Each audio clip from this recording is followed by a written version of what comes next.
Boa noite, irmãos. Paz. Amém. Vamos estar lendo na palavra de Deus, Hebreus 4, 12. Os irmãos puderem acompanhar.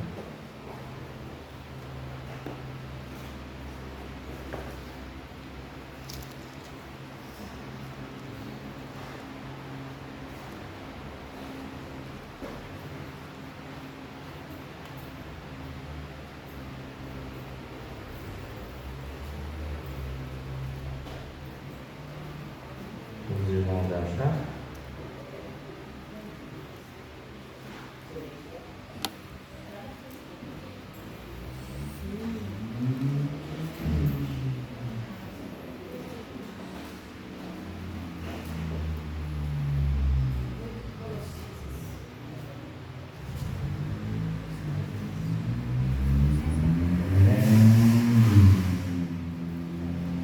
A palavra de Deus nos diz assim: porque a palavra de Deus é viva e eficaz, e é mais penetrante do que espada alguma de dois gumes, e penetra até a divisão da alma e do espírito, e das juntas e medulas, e é apta para discernir os pensamentos e intenções do coração. Muitas vezes, irmãos, quando passamos por lutas e dificuldades, nos sentimos muitas vezes desanimados, né? Mas a palavra de Deus nos transforma, né? E nos fortalece os corações nas dificuldades.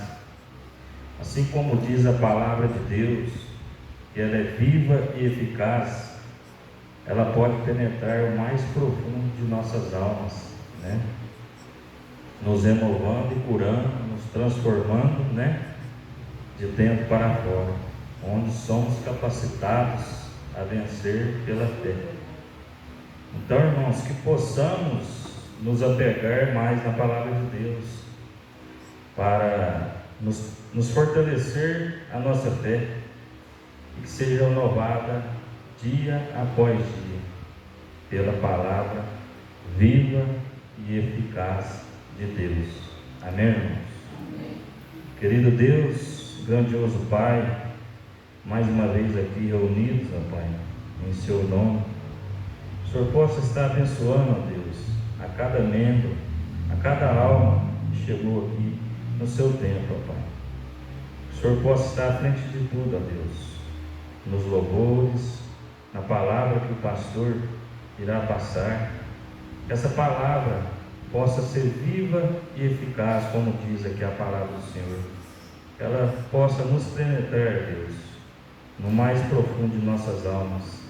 Obrigado, a Deus, por tudo que já tem feito, por esse Deus grandioso, por esse Deus bondoso que Tu és, ó Pai. Obrigado, e que assim seja, ó Pai, em nome do Senhor Jesus. Amém.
presença, meu prazer.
os nossos cultos da semana, todos vocês sabem. Quinta-feira nós temos o nosso estudo bíblico.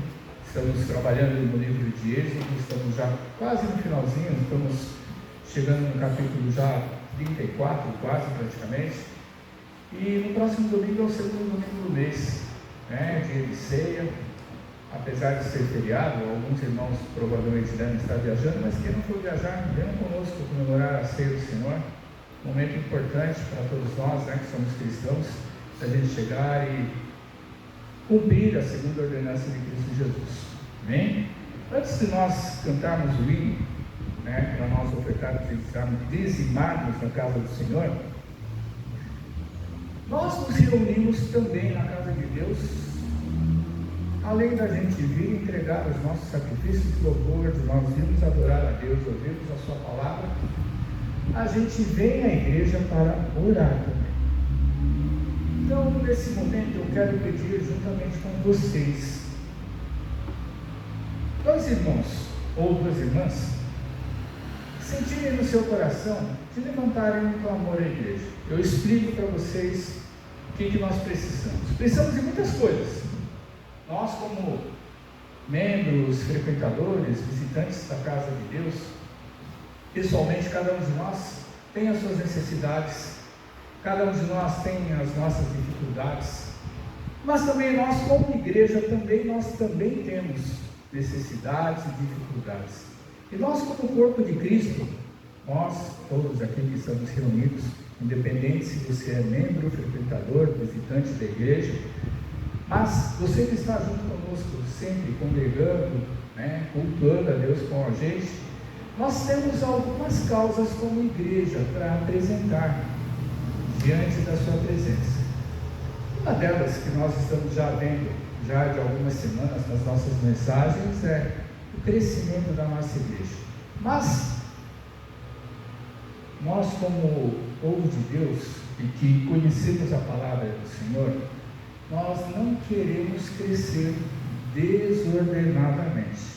O nosso crescimento é qualitativo. Qualitativo no sentido de que eu já expliquei para vocês. Nós não estamos preocupados em querer ter pessoas boas, perfeitas, pessoas abençoadas somente. Não. A palavra de Deus, ela é para ser pregada para toda e qualquer pessoa, toda e qualquer criatura. E não importa a qualidade do tipo de pessoa, né? Não importa o que a pessoa é ou deixa de ser lá fora do mundo quando vem para a casa de Deus. A nossa intenção é que a pessoa que chega dentro da igreja para conhecer a palavra, para conhecer a igreja, para conhecer Jesus, ela se entregue de coração para o Senhor após o encontro com Ele. E ao se entregar, que eu acredito que aconteceu isso já com todos vocês que são crentes, e ao se entregar, ou quando a gente se entrega para Jesus, o que acontece no nosso coração? A gente abre o nosso coração para Deus trabalhar. Infelizmente, com o passar do tempo, nós fechamos o nosso coração. Todos nós fechamos. Por que nós fechamos? Porque existem áreas da nossa vida que nós não deixamos Jesus trabalhar. Existem áreas da nossa vida que nós não deixamos Deus trabalhar. E o Senhor quer trabalhar nas vidas da gente exatamente por isso. Como igreja, como instituição, nós também temos algumas necessidades no nosso dia a dia, estruturais, né, das coisas do nosso dia a dia, mas também nós sabemos que é grande a perseguição que a igreja de Jesus ela está sofrendo nesses últimos tempos. E a gente, de uma maneira assim, da dificuldade que nós vivemos no nosso dia a dia, porque a nossa vida é muito agitada. Se você reparar, daqui a pouco é domingo de novo. Nós já entramos em fevereiro, quer dizer, o Natal, o Ano Novo, olha só a rapidez com que passou, e a gente começa a entrar numa correria na nossa vida, desenfreada, e que algumas coisas nós deixamos e passamos despercebidos. E nós, como igreja, nós sofremos perseguição. Parece que não, né? Mas nós sofremos perseguição. A perseguição, ela não é visível, ela não é aparente. A nossa perseguição, como Paulo ele diz lá em Gálatas, né? Em Efésios, quer dizer, que a nossa luta não é contra carne e sangue, mas contra todo tipo de principado e potestade que existe nas esferas celestiais, lutando contra as nossas vidas. Esses potestades e esses principados, eles vão lutar exatamente aonde? Nas pessoas que elas querem ver o nosso mal.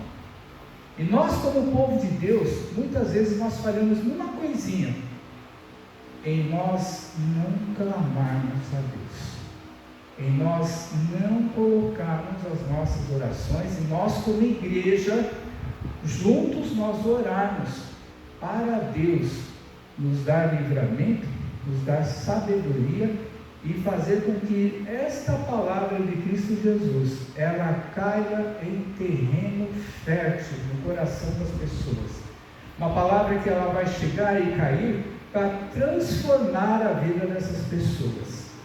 Reparem hoje em dia que os crentes que estão vindo diante da presença de Deus, eles não estão sendo transformados. Na realidade, quem está sendo transformado é a igreja. As pessoas, elas chegam para a igreja e elas transformam a igreja.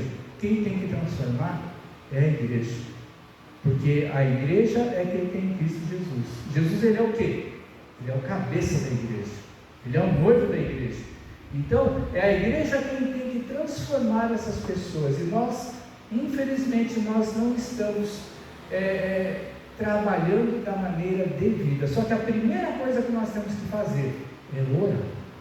Então eu quero pedir, quem sentir no seu coração, vamos fechar os nossos olhos nesse momento, vamos pedir para Deus ele chegar e tocar nos nossos corações. Eu quero pedir duas vidas que se levantem e façam um clamor, levante um clamor a Deus pela vida do povo da igreja, nós como irmãos que frequentamos esse lugar, e para que Deus ele venha abençoar a igreja, nossa igreja, a igreja que ele levantou, para que a gente venha cada vez mais levar essa palavra de bênção, de salvação, de cura e de libertação, que é Cristo Jesus.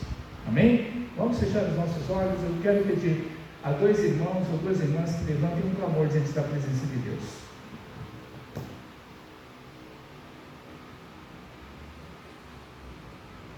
Senhor Deus, Deus Todo-Poderoso, Criador dos céus e da terra, Deus que esquadrinha ossos, que vê todo o nosso interior, que sabe tudo de nós, Pai. É em nome de Jesus, Senhor, que nós estamos aqui na tua casa, Senhor, para adorar o teu nome, para te servir, ó Deus. E eu venho pedir-te, ó Deus, que a começar de mim, ó Pai, que o Senhor venha limpar os nossos corações, limpar nossas mentes, limpar-nos de tudo aquilo que não provém do Senhor, ó Pai, para que possamos, ó Deus, adentrar o teu santuário na oração, ó Pai. Santo Deus, eu venho, Senhor, expor diante de Ti, Senhor, meu pecado, ó Deus, durante a semana, Senhor. O Senhor sabe, ó Pai, quanto eu careço das Tuas misericórdias, ó Deus, porque o bem que quero fazer, ó Pai, esse eu não faço, mas o mal, ó Pai, que eu não quero, Senhor, muitas vezes Ele faz, ó Pai. E eu venho, Senhor, me alegrar diante do Senhor, sim, Senhor, me alegrar, ó Pai, porque a Tua misericórdia, a Tua graça, tem cuidado de mim, ó Pai, não só de mim, a Tua graça tem manifestado a Tua igreja, Senhor. Pai, nós, como corpo, Senhor, como igreja, ó Deus, na face da terra, um dia o Senhor nos chamou, ó Pai, para sermos Teus servos, ó Deus. Pai, nós continuamos no mesmo corpo, Senhor, nós continuamos, Senhor Deus, com as mesmas inclinações, ó Pai, mas a Tua palavra afirma, Senhor, que se houve, Senhor, uma verdadeira conversão, ó Pai, o Espírito Santo do Senhor começa a agir, a trabalhar em nossas vidas, em nossos corações, de forma, Senhor, da forma que o Senhor quer, ó Pai. E, ó Deus, eu creio, Senhor, dessa forma, ó Deus, e venho colocar diante de Ti todos os Teus servos na face da terra, Pai. Toda a igreja, Senhor, que forma um corpo, somos a Tua noiva, Senhor. O Senhor é o nosso noivo, o Senhor é o Deus soberano, majestoso, aonde, Senhor, nós curvamos nossas frontes, ó Deus, aonde, ó Pai, nós dobramos o nosso joelho, aonde, Senhor, todo joelho há de se dobrar um dia, Pai. É diante desse majestoso Deus, Senhor, que eu venho clamar, Pai Santo, clamar, ó Deus, em favor da Tua igreja, Senhor. Pai Santo, Pai maravilhoso, a Tua palavra, Senhor, exposta, ó Deus, em Hebreus, ó Deus, 4:12, ó Deus, acaba de falar, ó Pai, que ela é viva. Senhor, e nós cristãos, nós cremos que a Tua palavra é viva. Ó Pai, se ela é viva, Senhor, como nós cremos, vem, Senhor, penetrar os nossos corações, nossas mentes, vem quebrar nossas vidas, Senhor. Porque, ó Pai, a começar de mim, nós não somos nada sem o Senhor, ó Pai. Vem, Senhor, nos transformar, Pai, para que a luz do Senhor venha brilhar em nós, ó Pai. E aí, Senhor, por onde nós passarmos, ó Pai, que a luz do Senhor venha brilhar em nós, ó Pai, e o que sair da nossa boca, Senhor, possa ser agradável ao Senhor e que almas cheguem ao Senhor conhecimento da Tua palavra, Senhor. Ó Pai, eu venho incluir diante de Ti, ó Pai, as igrejas consideradas de pequeno número, Senhor, os pequenos rebanhos, Senhor. Ó Pai, eu venho clamar ao Senhor, que o Senhor tira do meio de nós, a começar do meu coração, ó Pai, tudo, absolutamente tudo que não provém do Senhor, ó Pai, porque o Senhor é Deus. Nós sabemos, ó Pai, que a nossa vontade nada vale, mas a Tua vale, Senhor. Vem tirar do meio da Tua igreja, Senhor, tudo aquilo que não provém do Senhor e manifesta, Senhor, o Teu poder, a Tua vontade, Senhor, nas nossas vidas, ó Deus. Para que, ó Pai, possamos ver nos canais de televisão, ó Pai, em todos os canais, ó Pai, no YouTube, ó Pai, no Face, que possamos ver, Senhor, manifestações, ó Pai, de corações transformados, de vidas, Senhor, que se rendem ao Senhor. Ó Pai, também eu clamo em favor dos nossos governantes, ó Pai. Ó Pai, por aqueles, ó Deus, que infelizmente colocaram o seu amor, a sua segurança no dinheiro, ó Pai, nas coisas dessa terra, Senhor. Ó Pai, em nome do Senhor Jesus, ó Pai, venha libertar a nação, ó Pai. Vem, Senhor, quebrar as correntes, ó Pai, que aprisionam, ó Pai. Ó Deus, há países, ó Senhor, que se falar de Jesus, eles morrem, Senhor. E aqui, Senhor, no Brasil, ó Pai, nós somos livres para falar de Jesus e nós somos aprisionados, ó Deus, pelo pecado, nós somos aprisionados pelo orgulho, pela carne, e nós não falamos do Teu amor, ó Pai. E o mundo jaz no maligno, Senhor. Eu clamo ao Senhor, ó Deus, que o Senhor venha restaurar a Tua igreja. Pai, vem trazer, sim, Senhor Deus, almas, Senhor, para este lugar, para que possam ser transformadas pelo Espírito Santo do Senhor, ó Pai. Guarda-nos, ó Deus. Ó Pai, Senhor, se alcançarmos graça diante dos Teus olhos, permita-nos, ó Deus, compreender qual a mensagem, qual o objetivo que o Senhor tem para nós nessa noite, ó Pai. Para que, Senhor, não venhamos ter perdido o nosso tempo de sair dos nossos lares e vir até a Tua casa. Mas, Senhor, que possamos ser quebrantados, Senhor, não só aqui na Tua casa, como na rua, em casa, Senhor. Que Teu Espírito, Senhor, venha nos encher, nos quebrar, Senhor, venha nos tornar melhor adorador para o Senhor. Em nome de Jesus, Senhor. Amém.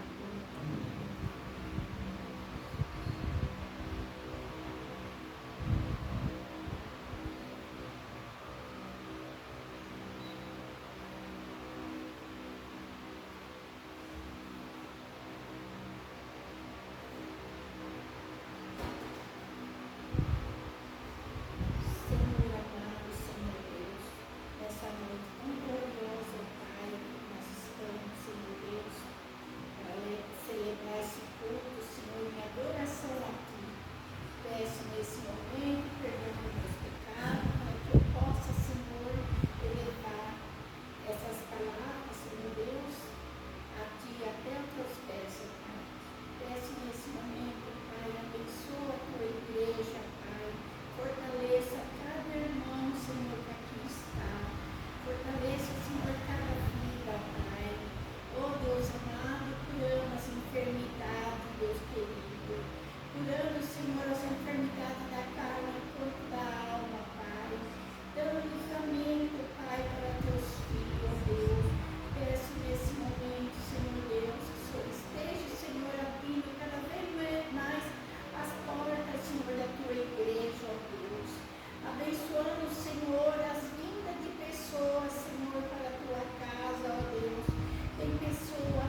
enviando, Senhor, mensageiro para levar tuas boas novas para essas pessoas, ó Deus. Eu coloco nesse momento a minha sobrinha, Senhor, está precisando de ti, ó Deus. Que o Senhor esteja movendo aquele coração nesse momento, ó Pai. Em nome de Jesus que eu peço, ó Deus. Que o Senhor esteja, ó Deus querido, abençoando aquelas pessoas que estão enfermas em casa, Pai. Os irmãos que estão, Senhor, que não vêm até aqui por motivo de enfermidade, ó Deus. O Senhor esteja visitando, ó Pai amado.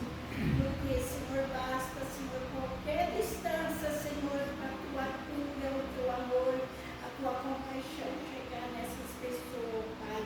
Visita o lar da minha neta, Pai, que o menino passou mal essa madrugada, Deus.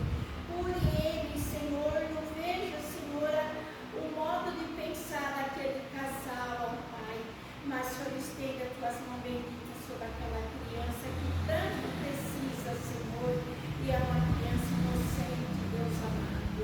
Eu peço nesse momento, Senhor Deus, pela vida do pastor, pela vida da esposa dele, dos filhos, sempre dando livramento, guardando eles, ó Pai, abençoando, Senhor, dando força física, força espiritual para que ele comanda, Senhor, as suas ovelhas, ó Pai. Ó Deus bendito, todo-poderoso, vai fortalecendo, Senhor Deus, visitando todas as igrejas. Ó Pai amado, nesse momento eu peço pela minha família também, ó Deus, e a família de cada um da cristã, ó Pai, que precisa, Senhor, da tua misericórdia. Eu sei que o Senhor é tão bom, o Senhor envia, Senhor, até essas pessoas, Pai. Levanta mensageiro, Pai, dentro da tua igreja, Pai, que está precisando tanto, Pai amado. Levanta, Senhor, mensageiro que possa abrir a boca, Pai, para que fale do teu amor, que leva a tua boas novas, ó Deus querido, para as pessoas que tanto precisam, Pai. Não precisa ser lá fora do Brasil, Pai. Dentro do nosso país, Pai, existe tanta gente, Senhor, morrendo, com sede de te ver, com sede, Senhor, de Jesus Cristo, ó Pai, por falta, Senhor Deus, pela nossa timidez, ó Pai, tira tudo isso de nós, ó Pai, liberta nós, Senhor, das garras dos inimigos, ó Pai, liberta nós, Senhor, dessa teia que tanto prende nós, Senhor, pelo teu amor, ó Pai. Ó Deus bendito de misericórdia, venha nos socorrer, venha ajudar, Pai. Eu peço nesse momento, Deus amado, fique, Senhor, abençoando o nosso culto, Pai. Receba, Deus amado, cada oração, cada palavra, Pai, que foi posto nessa noite, Deus amado, pelos louvores também, ó Deus. Receba, Senhor, em nome de Jesus Cristo, eu digo e amém, Jesus. Amém. Vamos continuar. Agora é hora do momento de nós ofertarmos e dizimarmos. Eu quero pedir aos irmãos que vão apresentar ele, que estejam aqui à frente.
Senhor, Amém.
Podeis assentar, irmãos. Ainda temos mais um louvor. Pedir para o nosso irmãozinho Miguel, ele vai cantar juntamente com o nosso irmão Denilson. Está lá no papel cristão, livro de número 46, né?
continuar a nossa série de mensagens lá no livro de Apocalipse.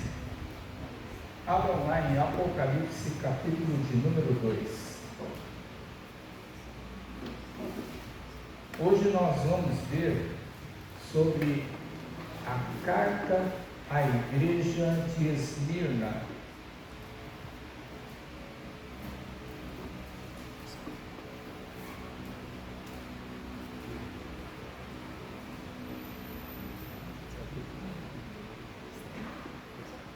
Enquanto você vai procurando, vamos fazer mais uma oração. Senhor, graças te damos, ó Pai, por mais esse momento, um momento especial em que faremos a leitura da Tua Palavra, ó Pai. Pedimos ao Teu Santo Espírito que venha falar a cada um dos nossos corações. Abençoar desde já, ó Pai, a vida de cada um, ó Pai, por tudo aquilo que já aconteceu nessa reunião, nesse culto ao Teu Santo e maravilhoso nome, Senhor. Abre o nosso entendimento, fala o nosso coração e abençoa a vida de cada um de nós, ó Pai, pedimos a Ti, em nome de Jesus, Senhor. Amém, Jesus. Vamos lá, versículo de número 8 até o versículo de número 11. 5 versículos só, onde Jesus ele fala com a igreja de Esmirna. Ao anjo da igreja em Esmirna escreve: essas coisas diz o primeiro e último que esteve morto e tornou a viver. Conheço a tua tribulação, a tua pobreza, mas tu és rico, e a blasfêmia dos que a si mesmos se declaram judeus e não são, sendo antes sinagoga de Satanás. Não temas as coisas que tens de sofrer. Eis que o diabo está para lançar em prisão alguns dentre vós, para ser dispostos à prova, e tereis tribulação de 10 dias. Ser fiel até a morte, dar-te-ei a coroa da vida. Quem tem ouvidos, ouça o que o Espírito diz às igrejas. O vencedor de nenhum modo sofrerá o dano da segunda morte.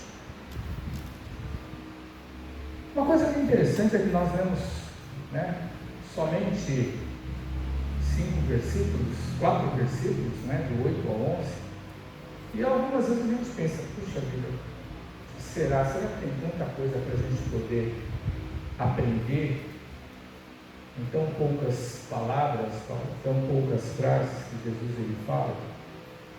Irmãos, quando você começa a meditar, a estudar, quando você começa a fazer o confronto de passagens dentro da palavra de Deus, quando você pede para o Espírito Santo de Deus ele te trazer uma revelação, te trazer conhecimento, você nem imagina como Deus ele fala ao teu coração, como Deus ele trata com o coração da gente. E eu digo para você, como a gente aprende a conhecer um pouco mais de tudo aquilo que Deus, que o Pai, o Filho e o Espírito Santo, ele tem preparado desde o começo da criação para as nossas vidas. E através disso a gente consegue enxergar o tamanho do amor que Deus ele tem pela vida de cada um de nós. Esmirna é uma igreja que praticamente ela nem é citada dentro da palavra de Deus. Mas só para a gente ter uma ideia de que cidade, que igreja é essa, Esmirna ela ficava mais ou menos 50 quilômetros ao norte de Éfeso. Era uma cidade próspera, era uma cidade rica, era uma cidade até como se fosse uma rival de Éfeso, devido à sua grandeza, à sua beleza, devido à sua importância que ela tinha naquela época. Ela chegou a ser conhecida em sua época, naquela em que João estava vivendo, até alguns anos antes, ela chegou a ser conhecida como a glória da Ásia. A cidade, ela era uma sede de adoração de uma deusa chamada Cibele. A deusa Cibele, ela era considerada a mãe dos deuses, e ela simbolizava a fertilidade da natureza. E também essa cidade era o local de adoração do imperador de Roma, no caso, à época, o imperador Dionísio. Qual era a religião que era professa do Império Romano? O Império Romano ele tinha uma visão de mundo em que a importância era a família, mas a família deles, tá? A importância, eles davam muita importância ao estabelecimento de família, mas família de poder deles. E o culto deles, só para vocês terem uma ideia, os deuses deles que eles criaram deuses específicos. De tantas divindades que existiam na época, e tantos deuses pagãos que existiam, os imperadores romanos, eles eram tão prepotentes que eles se consideravam deuses. E aí o próprio Senado, o próprio imperador, eles criaram, eles começaram a criar a adoração e cultuar a esses imperadores. Olha só que coisa maluca, né? Por que isso daí a gente fala? Se a gente for chegar e pensar um pouquinho acerca de cultuar deuses, normalmente o culto aos deuses, eles já eram deuses mortos, que já não estavam mais vivos, ou deuses fictícios, como eram, por exemplo, os deuses gregos, deuses que eles chegavam e acreditavam que eram formadores, das crenças que eles tinham lá no passado. Mas vocês imaginam chegar e cultuar a um Deus, a um Deus vivo, a um imperador vivo no caso. Então, o que causava nessa cidade com relação aos cristãos? Imaginem só numa cidade, numa sociedade, onde existiam cultos a vários deuses, e ainda por cima era uma cidade que ela era chamada a Glória da Ásia. Mas por que ela era chamada da Glória da Ásia? Porque foi uma das primeiras cidades onde se começou a cultuar o imperador romano da época. E aí é lógico, que o Império Romano ele vai fazer o quê? Ele vai olhar com bons olhos para uma cidade dessas. Então vocês imaginem o seguinte: num lugar desses, como deveria ser difícil pregar a palavra de Deus. Então é só você imaginar, nos nossos tempos, você imaginar de chegar e levar o Evangelho, por exemplo, para um país totalmente muçulmano. E normalmente os países muçulmanos, eles não permitem nenhum outro tipo de adoração, principalmente, exclusivamente, quando eles falam que não admite nenhum outro tipo de adoração, é com relação ao cristianismo. Tamanha é a força que a palavra de Deus ela criou nos dias atuais. É só você chegar e imaginar um país, por exemplo, como a Coreia do Norte, um país fechado, onde se cultua um imperador, onde se cultua lá o governante do país, um país como a China, onde é proibido o evangelho entrar. Então, Esmirna é mais ou menos uma coisa parecida com essa. Os crentes, eles não eram proibidos de estar lá, mas eles eram muito mal vistos. E nós vamos chegar e nós vamos ver, de que maneira nós vamos conhecer essas coisas lendo essas poucas palavras. Jesus, ele começa se apresentando, olha só que interessante, no primeiro versículo, e sempre quando Jesus ele chega, ele vai falar e dar o seu cartão de visitas para essa ou aquela igreja, ele vai normalmente referenciar aquilo que está no capítulo 1 de Apocalipse, ao qual ele se declara para João da maneira como ele é, a glória do Senhor. Mas Jesus ele se apresenta de uma maneira muito especial. Ele chega e fala assim: essas coisas diz o primeiro e último. Ele está querendo dizer, ele é o alfa e o ômega, que esteve morto e tornou a reviver. Olha só a apresentação que Jesus ele dá como cartão de visitas. O que ele quer dizer para essa igreja? Eu sou aquele que veio a esse mundo em forma de homem, que pregou o reino de Deus, que morreu, que sofreu injustamente, foi pregado numa cruz, ele sofreu todo e qualquer tipo de coisa que ele tinha que sofrer, morreu de uma forma injusta e indigna, porque ele era totalmente santo, totalmente limpo, totalmente inocente, ele não tinha pecado, falha, erro nenhum, não tinha nada do que o acusar, e todas as acusações deles contra ele eram mentiras, mas ele chegou e ressuscitou. Ou seja, literalmente, Jesus ele fala que ele morreu e ressuscitou e reviveu. Não é uma ideia fictícia, não é uma coisa que as pessoas elas chegam e falam, mas isso não aconteceu. Não. Jesus ele já dá o seu cartão de visitas. E aí a primeira coisa que ele chega e ele nos faz lembrar é exatamente o tipo de pregação que a igreja primitiva ela dava logo quando eles começaram a sair para pregar o Evangelho. Quando eles começaram a sair para pregar o Evangelho? No momento do Pentecostes, quando eles receberam, eles foram cheios do Espírito de Deus, e aí Pedro ele chega e lá na sacada da casa onde eles estavam orando, e foram cheios do Espírito, e ele começou a chegar a pregar para a multidão que estava ali. Irmãos, se a gente for fazer uma comparação da pregação que era naqueles tempos com a pregação nossa de hoje em dia, existe uma diferença muito grande. Porque o motivo da pregação que todos os discípulos de Jesus, eles faziam, os apóstolos, principalmente, aqueles que foram comissionados por Cristo Jesus, a pregação deles era anunciar a morte de Cristo. Era anunciar o motivo do qual Jesus morreu. E eles eram extremamente incisivos. Eles chegavam e falavam que vocês, que o povo matou Jesus Cristo.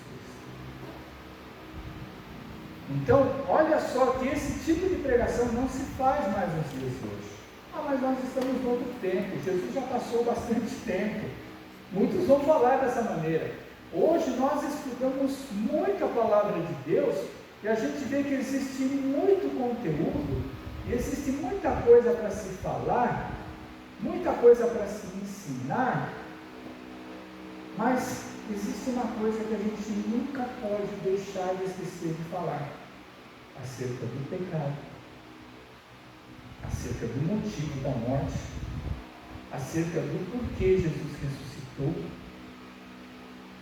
Isso daí era uma coisa que era extremamente clara. Se você for chegar e ver no livro de Atos 2, quando Pedro ele vai e prega para o povo da multidão que passava na rua, Atos 3, quando eles estão ali na sinagoga, quando curaram o paralítico lá, o coxo que estava na porta do templo, eles entram lá e aquele homem, ele foi curado, ele entrou dando glórias e graças a Deus. É lógico que da maneira que aquele homem estava lá, se nós estivéssemos na situação dele, nós iríamos fazer a mesma coisa. Ele entrou não somente alegre de coração, mas ele entrou glorificando e adorando ao Senhor. E o povo estava ali olhando, e eles chegaram, nossa, mas o que é isso? Porque o povo mesmo olhando aquele homem, que eles chegavam e davam ou não davam esmolas à porta do templo, eles chegavam e eles não estavam querendo acreditar que era o mesmo homem. Muita gente chegou falando, não é possível. Por que eles falaram que não era possível que fosse o mesmo homem? Algumas coisas. Primeiro, a alegria dele era tão grande, a alegria daquele homem era tão contagiante, que eles falaram, não pode ser aquele que estava ali na porta, mendigando, chorando, sujo, esfarrapado, que era sempre carregado, era sempre levado, era sempre trazido e levado embora, sempre com a ajuda de algumas pessoas, porque ele não conseguia andar. As pessoas elas não conseguiam chegar e dizer dentro delas que era a mesma pessoa. Algumas não acreditavam. Tamanha era a alegria daquele homem, e obviamente o fato de ele chegar e ser curado, coisa que nunca havia acontecido até aquele tempo. Então Jesus ele fez milagres fora de tempo, ele fez milagres que muitos, que há muito não eram, nunca foi registrado na palavra de Deus no Antigo Testamento. E o motivo da pregação não era o motivo da pregação de Pedro, não era simplesmente um milagre. Mas Pedro, ele chegava e ele falava na cara do pessoal: aquele homem que vocês mandaram para a morte, aquele homem que vocês acusaram, aquele homem que vocês foram o júri do tribunal, né? Porque quem condena no tribunal é o júri, e quando não tem júri, quem condena é o juiz. No tribunal, quem condena são essas pessoas, ou seja, 100% da multidão que estava lá fora condenou Jesus à morte.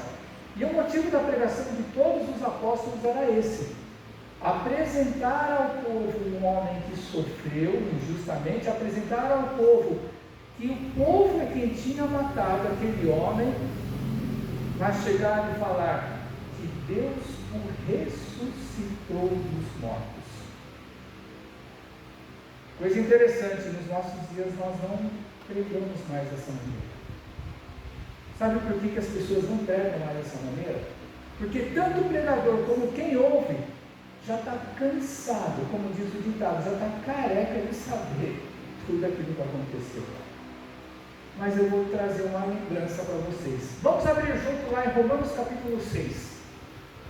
Uma coisa que somente essa frase, esse cartão de visitas de Jesus, ele já chega e ele traz uma grande lembrança para nós. Romanos capítulo 6, olha só o que diz lá no Romanos capítulo 6, acerca da credencial de Jesus. E a gente sempre se esquece desse detalhe. A gente fala em detalhe, mas era uma das coisas mais importantes que nós deveríamos nos lembrar no nosso coração. Olha só o que diz no versículo 3, e caminhando para o meio do capítulo. Porventura, vocês ignoram que todos nós fomos batizados em Cristo Jesus, todos nós que fomos batizados em Cristo Jesus, fomos batizados na sua morte? A gente só lembra quando a gente foi batizado, que nós somos batizados na morte. Depois a gente até esquece que o nosso batismo, porque a gente pensa assim, né, que o batismo não foi só um nascimento, mas a gente se esquece que a gente teve que morrer. A gente teve que chegar naquele momento, simbolicamente, a gente teve que morrer. Fomos, pois, ou seja, se nós morremos e nós fomos ressuscitados com uma nova vida em Cristo, nós fomos sepultados com Ele na sua morte pelo batismo, para que, como Cristo foi ressuscitado dentre os mortos pela glória do Pai, assim também andemos nós em novidade de vida. Olha só que interessante como Paulo ele já vai falando e chamando a atenção da gente, porque se fomos unidos com Ele na semelhança da sua morte, certamente o seremos também na semelhança da sua ressurreição. Isso só que Paulo falou já é certeza absoluta para todo aquele que crê no seu coração, que nós temos essa vida eterna dentro dos nossos corações. Versículo 6, do capítulo 6 de Romanos: sabendo isso, que foi crucificado com ele o nosso velho homem, para que o corpo do pecado seja destruído e não sirvamos ao pecado como escravos. Ou seja, olha só o que o pecado ele faz na nossa vida. O pecado ele nos deixa escravos. Porquanto, versículo 7, quem morreu está justificado do pecado. Essa consciência nós temos que ter no nosso coração. Naquele dia que nós chegamos e nós fomos batizados, nós somos libertos disso daí, fomos justificados disso daí. Versículo 8, que é uma coisa que nós temos que guardar. Ora, se já morremos com Cristo, cremos que também com Ele viveremos. A credencial de Jesus não foi ser simplesmente ressuscitado. A credencial de Jesus, no fato dele ser ressuscitado, A credencial de Jesus, ela vai chegar e vai nos mostrar que essa ressurreição, ela foi eterna, porque ele foi para o céu. Vocês se lembram de Lázaro? Vocês se lembram vocês podem imaginar qual era o tamanho da alegria de Lázaro que ele teve depois que ele foi ressuscitado? Só que a alegria de Lázaro foi uma alegria temporária, porque ele voltou a morrer de novo. A alegria de chegar e ter novamente a vida.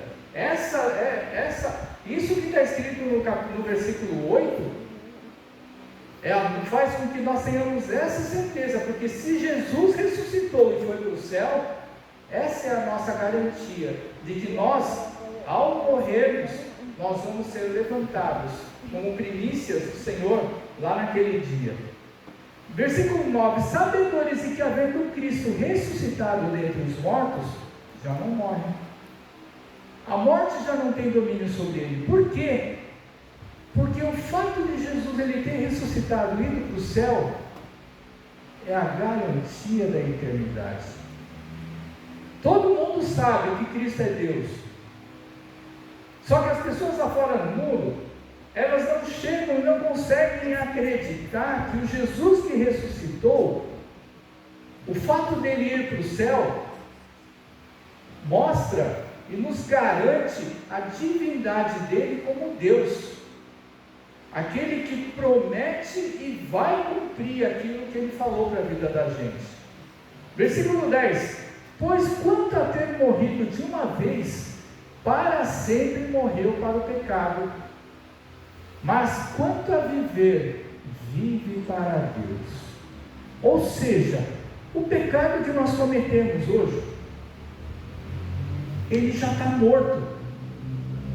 Nós cometemos o pecado, mas esse pecado ele já está morto, porque ao fato de nós confessarmos a Cristo no nosso coração, nós já estamos limpos disso daí. Mas esse pecado que ele não desnuda, aí é um tratamento nosso, em que nós temos que chegar e abandonar, porque nós temos que acreditar que essa declaração, que essa palavra, ela é viva dentro de nós. Por isso que nós estamos vivos para Deus. Versículo 11: assim também vós, nós no caso, considerai-vos mortos para o pecado, mas vivos para Deus em Cristo Jesus. Olha só aquela credencial que nós lemos lá no primeiro versículo da igreja de Esmirna, onde Jesus ele chega e fala, ele nos faz lembrar exatamente isso que Paulo ele escreveu.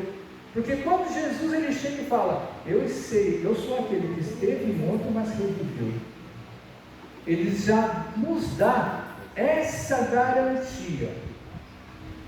Então muitas vezes nós lemos uma frase, uma palavra, dentro daquilo que Jesus ele chega e fala, a gente pensa assim, não, mas eu sei, a história conta, o filme da Paixão de Cristo, ela conta isso, a gente viu que Jesus morreu e ressuscitou. Por que, Cristo? Por que, irmãos? Está explicado aqui. Então muitas vezes nós lemos, nós sabemos uma coisa, mas a gente chega e fala, Senhor, o que significa isso nas entrelinhas? Essa credencial de Jesus, ele nos dá essa garantia. O fato dele ter ressuscitado e nós temos a ele como Senhor da nossa vida, nos dá essa credencial de que nós já somos libertos. O pecado ele habita dentro da vida da gente, porque realmente a nossa carne, o nosso corpo, ele é fadado a essas coisas, é um corpo corruptível. Mas nós temos que ter essa certeza dentro de nós, para nós lutarmos contra o pecado, que Paulo ele vai falar sobre isso nessa mesma carta de Romanos, de chegar e lutar contra o pecado, lutar contra o mal que habita dentro do coração dele. Imagina um homem que ele era quase que um homem perfeito diante da presença de Jesus, depois que ele se converteu e se retirou para conhecer a palavra e para poder se aprofundar e chegar e buscar todo o conhecimento que Jesus tinha que dar para ele. Ele chega, a gente vai ver pelas suas cartas e a gente vai ver pelas suas andanças, de que ele era um homem extremamente abençoado, usado, um homem poderoso, não somente em palavras, mas em obras. E a gente chega e fala, nossa, mas esse cara não tem mais pecado, mas ele tinha consciência de que nosso corpo é corruptível, mas ele lutava por causa disso. Ele tinha essa certeza que Deus era vivo dentro do seu coração, e isso fazia com que ele pudesse chegar e ter domínio sobre o pecado, para que o pecado não pudesse ser maior do que a graça de Deus sobre a vida dele. Então, essa credencial de Jesus, ele já nos fala muita coisa sobre como nós, não somente como igreja, mas como nós, como crentes, nós temos que chegar e ser e agir na nossa vida. Aí nós vamos passar para o versículo seguinte.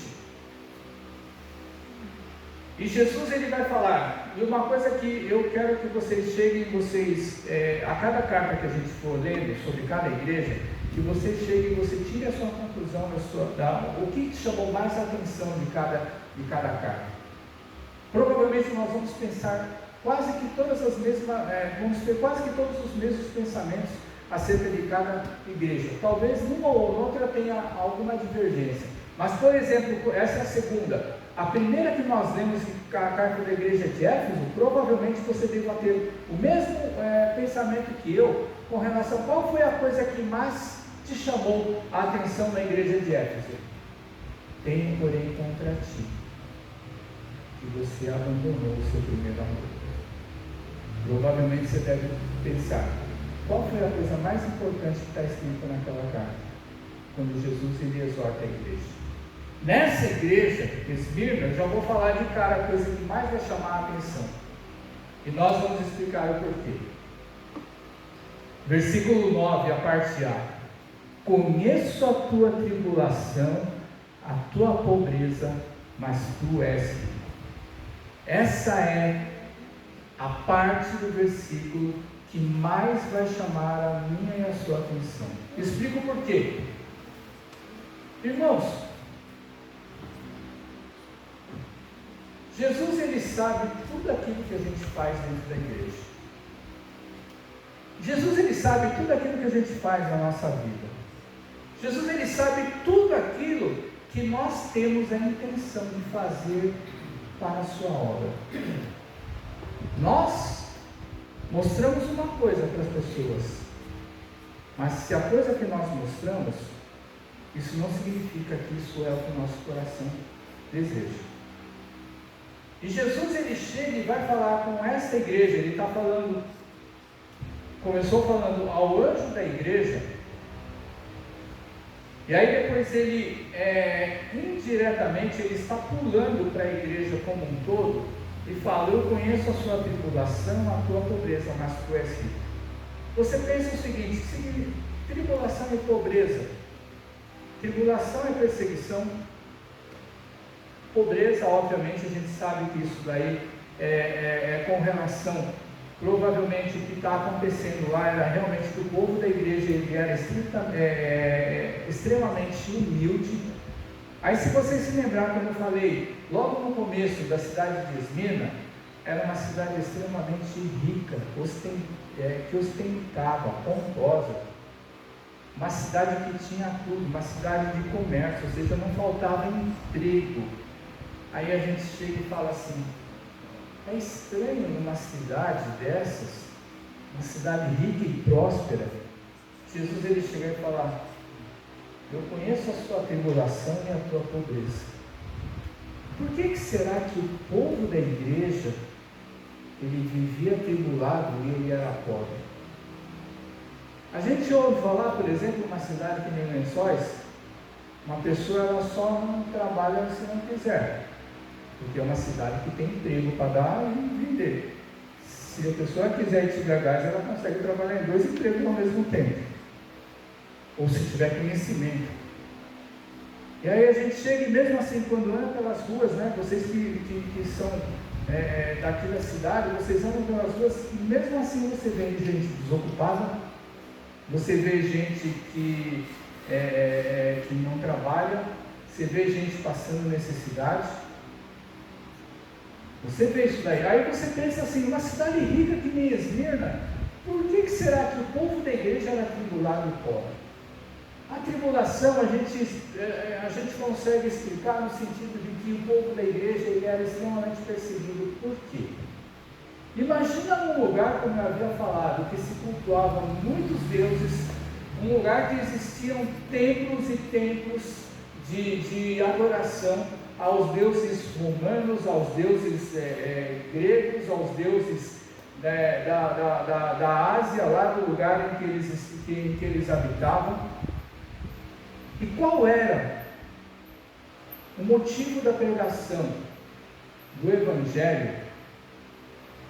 Que é lógico, falando sobre a morte e a ressurreição de Cristo, mas outras credenciais dos crentes, o que era? Qual era a credencial do crente? Uma das nossas credenciais é a gente chegar e falar que nós temos um único Deus, que nós adoramos e servimos a um único Deus, um Deus que não tem forma nem imagem, ninguém sabe, ninguém nunca viu a forma de como esse Deus é, ou seja, é um Deus que você não consegue fazer nenhuma estátua, você não consegue fazer nenhum desenho para chegar e mostrar quem é esse Deus. Isso já é uma coisa que vai contra ao povo, porque o povo pensa assim, mas como que você pode adorar um Deus que você não enxerga? Porque todos os outros deuses têm formas, estátuas, têm aparência. E aí, quando os crentes eles vão pregar, eles chegam e vão falar que o nosso Deus ele não tem forma nenhuma. É um Deus que está em todo lugar, que conhece e vê e sabe de todas as coisas das nossas vidas. E aí, aliado a isso, qual é a nossa a outra credencial que nós apresentamos? Que todo aquele que crê e acredita e serve uma imagem é escravo daquela imagem. Ou seja, isso faz com que ele seja idólatra. Quando você vai falar isso, você acha que você acha que você vai ter bons amigos por aí pregando? Lógico que não, irmãos. Por isso que Jesus ele chega e fala: eu conheço a tua tribulação, porque você prega a minha palavra e você não foge da raiva. Agora você já viu que hoje os crentes, para não chegar e ter que se expor, o que eles fazem? Eles são espiões de Jesus. Ninguém sabe que ele é crente no serviço. Ninguém sabe que ele é crente na escola. Ninguém sabe que ele é crente no bairro que ele mora. Ninguém sabe. Por quê? Porque dependendo do lugar onde você habita, convive, você sabe que você vai chegar e você vai ter gente metendo o pau em você, gente te olhando atravessado, gente fazendo mal contra você, pelo simples fato que você cultua e adora um Deus que criou todas as coisas, um Deus que comanda todas as coisas do universo. Então Jesus ele chega e fala que naquela cidade, aquela igreja que prega o nome dele, Jesus fala: vocês são especiais para mim. E aí ele vai falar sobre a pobreza. Irmãos, num lugar onde tem corrupção, vamos falar do nosso país. No nosso país, para a gente chegar e ser crente mesmo, trabalhando, no nosso país, para a gente chegar e ser crente mesmo, como profissional liberal, como dono de qualquer coisa, eu vou dizer, é fácil. Não é, irmãos. Não é você ser crente mesmo. Porque o lugar para onde a gente trabalha, quantas vezes o chefe não mandou a gente mentir? Quantas vezes o chefe não mandou chegar e falar a gente fazer o seguinte: faz isso daqui, mas você sabe que a cartilha ela diz outra coisa, mas faz que eu te garanto, eu te dou cobertura. Ou mesmo se você é dono, quantas e quantas vezes a gente não sonegou imposto, porque está caro o imposto, é pesado o imposto, e vai chegar e vai me tirar a fonte de lucro, porque muita gente chega e fala assim: eu vou fazer um precinho mais barato, mas eu deixo de emitir a nota para eu poder chegar, e eu fazer um bem para quem está comprando de mim, e eu também ganhar o meu dinheirinho. É a única maneira que a gente encontra para competir contra os grandões. Por que vocês acham que mercadinho hoje em dia ele quase não existe, o mercadinho de bairro? Porque os grandes eles dominaram.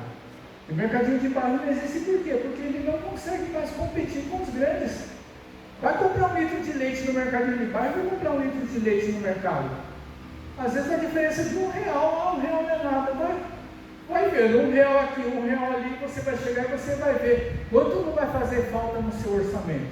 Então Jesus ele chega e fala: conheço a tua pobreza, porque você não nega o meu nome, você não nega que você é crente, porque o dia que a gente disse, o dia que a gente chegou e falou, a partir de hoje eu sou crente, a gente deveria mudar.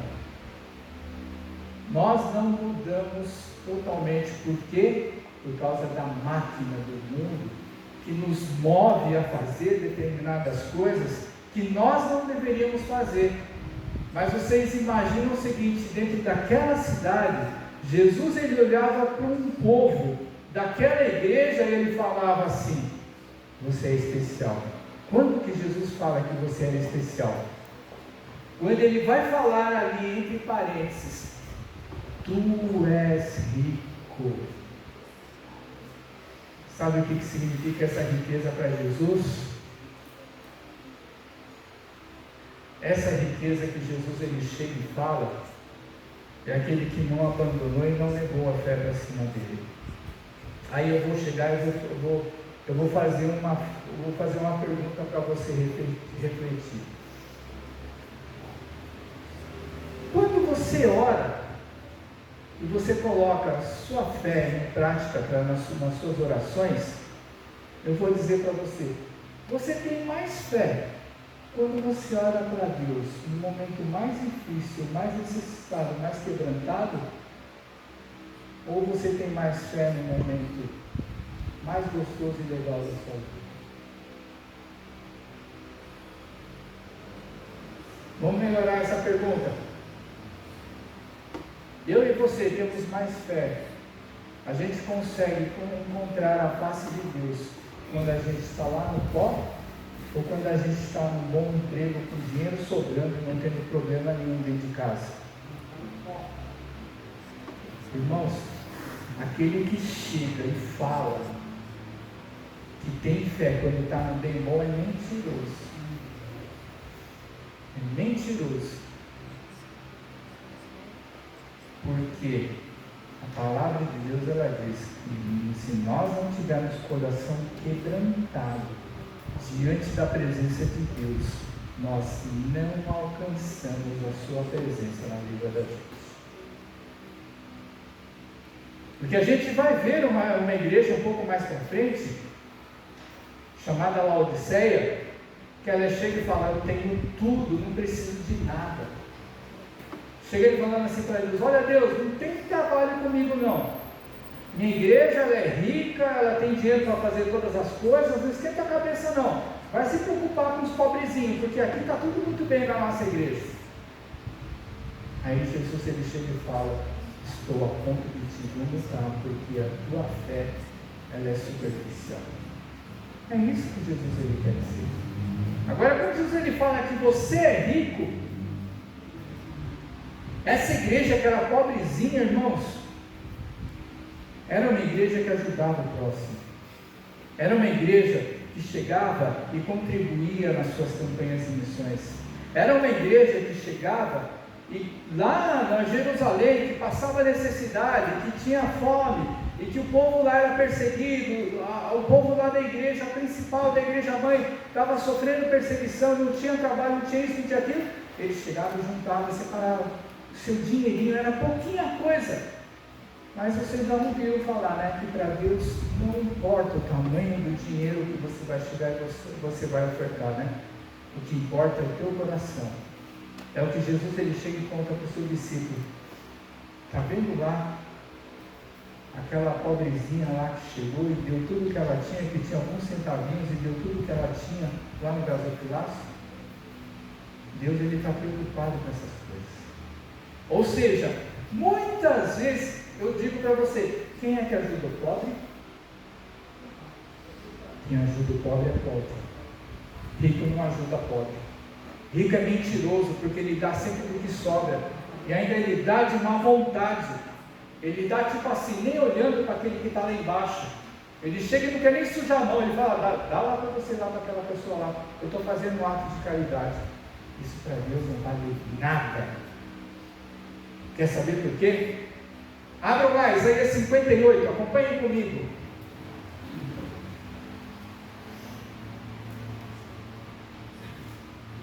Olha só o que Deus ele vai falar em Isaías 58.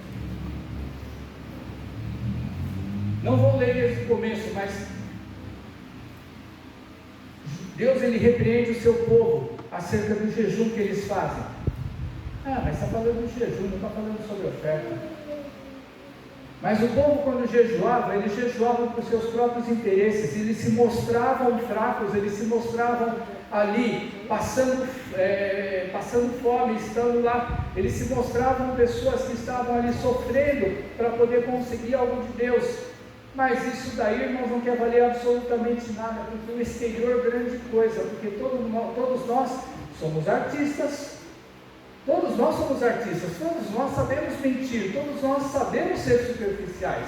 Mas olha só o que Deus ele chega e fala, através da boca de Isaías, acerca do verdadeiro jejum. Versículo 6.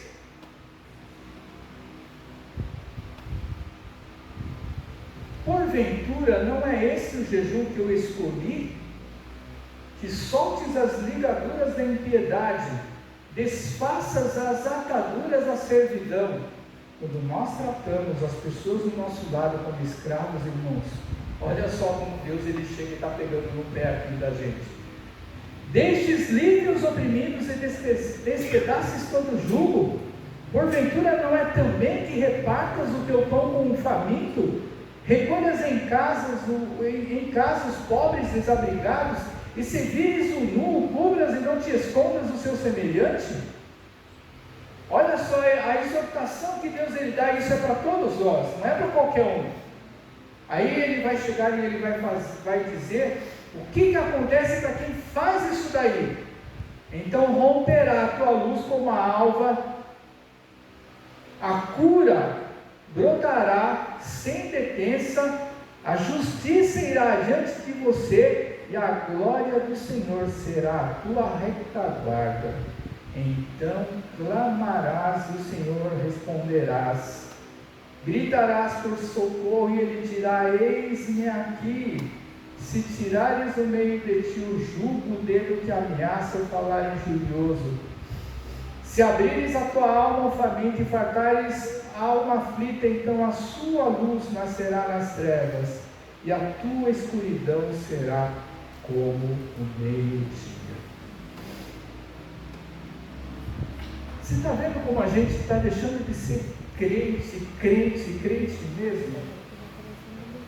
Em muitas coisas na vida da gente. Muitas vezes, quando nós lemos a palavra de Deus, nós temos que olhar e refletir. Se nós realmente nós entendemos em primeiro lugar, se nós realmente nós fazemos em segundo lugar, e se nós realmente nós temos coragem de fazer essas coisas. Porque muita gente não tem coragem de fazer isso aí não, irmãos. Porque muita gente chega e fala: não vou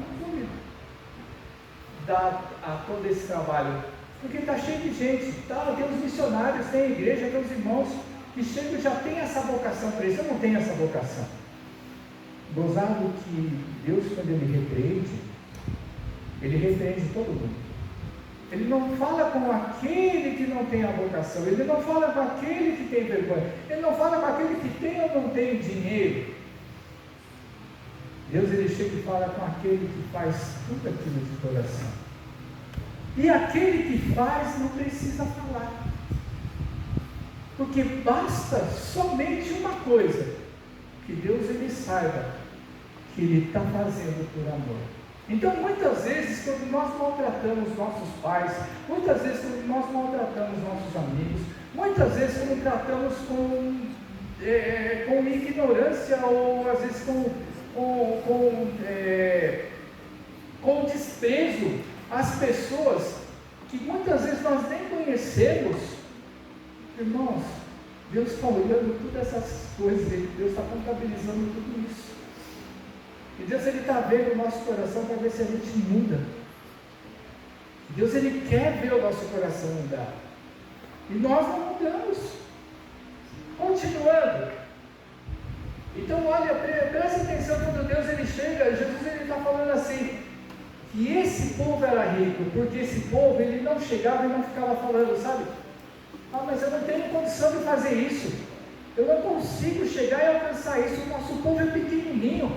Não importa o tamanho do povo, o que importa é você chegar e fazer o que dá para fazer, e você chegar e acreditar que você pode todas as coisas através do nome de Cristo Jesus sobre a tua vida.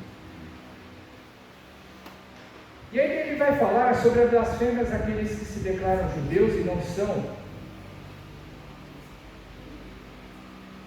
sendo antes sinagoga de Satanás. Aqui ele está querendo dizer, provavelmente, sobre aquelas pessoas que fazem perseguição dentro da própria igreja, pessoas que dizem que conhecem a palavra, pessoas que dizem que são adoradores de Deus, mas Deus ele chega, sabe, Jesus ele chega e fala que ele sabe diferenciar esse tipo de pessoa dentro da igreja.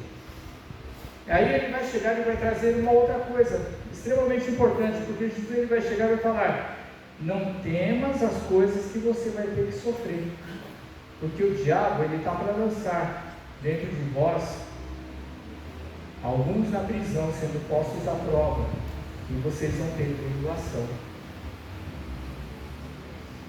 Só que essa tribulação muitas vezes não é somente a perseguição, porque Jesus ele chega e ele completa assim: fique firme até a morte e dar-te a coroa da vida. É uma coisa que nós temos que sempre pensar. Se um dia a gente estiver entre a cruz e a espada, a gente vai ficar firme até o fim ou não? Jesus ele chega e fala que para alguns vai ter essa tribulação, e você vai ficar entre a vida e a morte. E Jesus ele chega e fala: fica firme até o dia da sua morte.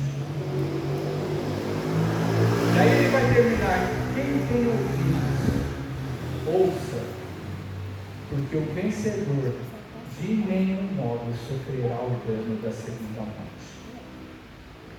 Irmãos, em Mateus 10, 28, Jesus ele vai falar assim: não temam aquele que pode matar o corpo e não pode matar a sua alma. Temam antes aquele que pode fazer perecer no inferno, tanto a alma como o corpo. A gente tem que chegar e temer aquele que tem o poder na sua mão de chegar e nos levar para o céu ou para o inferno. Quem tem esse poder? Somente Deus. Somente Deus ele tem esse poder.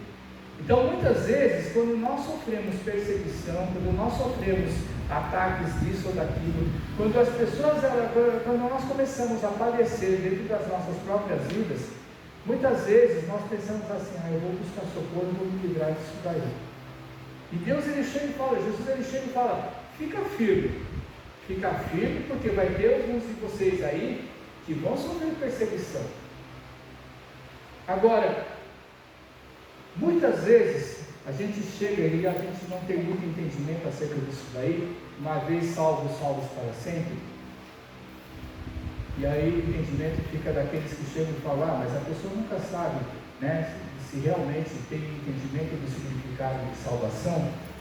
Eu quero que vocês leiam junto comigo 1 Coríntios capítulo 6.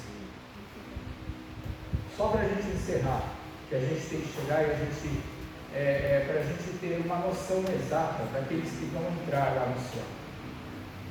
1 Coríntios capítulo 6, versículo 9 diz assim: vocês não sabem que os injustos não herdarão o reino de Deus? Não se enganem, nem impuros, nem idólatras, nem adúlteros, nem efeminados, nem sodomitas, nem ladrões, nem avarentos, nem bêbados, nem maldizentes, nem roubadores herdarão o reino de Deus. Aí Jesus ele vai continuar assim dizendo, né? Paulo ele vai continuar dizendo assim, versículo 11: antes vocês eram alguns desses, mas vós que vos lavastes, fostes santificados, fostes justificados em nome do Senhor Jesus Cristo, no Espírito do nosso Deus. Se antes nós éramos assim, nós temos que ter a certeza que ao momento em que nós nos convertemos, nós somos limpos desse pecado. Mas aqui diz, cuidado, porque se tiver crente que for um desses aqui, a palavra não mente. E para finalizar, Apocalipse 21, ainda falando acerca de quem vai entrar no céu. Versículos 6 a 8 diz assim: tudo está feito. Eu sou o Alfa e o Ômega, o princípio e o fim. Eu a quem tem sede darei de graça da fonte da água da vida. O vencedor herdará essas coisas, eu lhe serei Deus e ele lhe será filho. Quanto, porém, aos covardes, incrédulos, abomináveis, assassinos, impuros, feiticeiros, idólatras, todos os mentirosos, a parte que lhes cabe será no lago que arde com fogo e enxofre, a saber, a segunda morte. Quem tem ouvidos, ouça o que o Espírito diz às igrejas. Aquele que crê de maneira nenhuma vai passar pela segunda morte. Que nós não venhamos a passar por essa segunda morte, mas sim na ressurreição, quando Jesus ele vier buscar a gente. E até lá, nós temos todas essas missões pessoais de cada um de nós. Façamos por onde sermos crentes em Deus. Essa igreja era uma igreja especial para Jesus. Era uma igreja que não negou a sua fé. É uma igreja para a gente chegar e a gente olhar assim, ter ela como um alvo, como uma meta. Para a gente poder chegar e ouvir Jesus ele falar: eu conheço a sua tribulação, eu conheço a sua pobreza, mas você é rico para mim. Quando Deus ele chega e falar isso para a gente, irmãos, glória a Jesus, porque nós estamos fazendo a coisa certa. Se nós fazemos ou não fazemos, aí fica no coração de cada um de nós. Mas reparem como a gente consegue, a cada igreja, aprender alguma coisa que a gente vai guardar para dentro de nós. Por isso que eu falo, como é importante a gente conhecer essas igrejas, porque nós podemos nos identificar, e se nós não nos identificarmos, nós podemos ter como alvo. O que uma igreja fez de bom, nós temos que ter como alvo para a gente alcançar cada vez mais, para que a gente possa ser merecedor, ou melhor dizendo, para que Deus ele possa chegar e olhar para nós com um olho de alegria, com um coração, sabe, cheio de esperança renovada, porque nós somos a menina dos olhos de Deus, Cristo Jesus, nas nossas vidas. Amém? Vamos cantar o último hino.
Volta-me a paz, o descanso.